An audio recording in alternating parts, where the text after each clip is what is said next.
An extremely hyped up horror movie in the year 2026 that actually lives up to it? Yeah.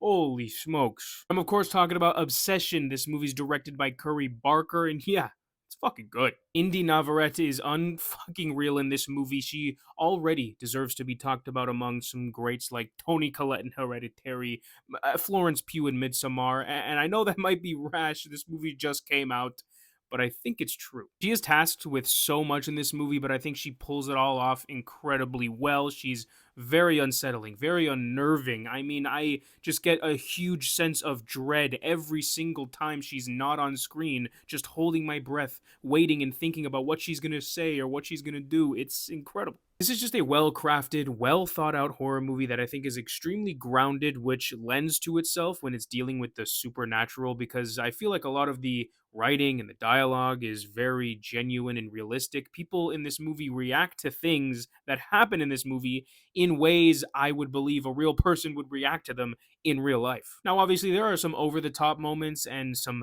decisions that characters make that you can't really get behind, but I feel like obviously without those there would be no movie. After seeing the trailer for this movie, one would think this is following a little too closely to something like Smile or The Substance, but I feel like the introduction of this One Wish Willow is extremely well thought out. It's pretty interesting, very unique. The further you get into the movie, the more it explores that wish concept. Even after the movie, the more you think about it and talk about it with your friends, the more you realize how much depth there is, and it just is extremely unique, very interesting, and that's why I think it stands out. Among all of the batshit crazy, wild, disturbing moments in this film that everyone's going to be talking about, it's also just extremely unsettling, unnerving, and creepy. Even just thinking about this movie and talking about it afterwards gives me chills. The last movie to really give me that feeling walking out of the theater was Smile 2, which is another incredible horror movie that is slept on. Not enough people talk about it. It slaps. I also really appreciate and want to highlight the lighting and the use of shadows in this movie. There are a lot of scenes where Nikki's character is either in a dark room and she's being backlit, or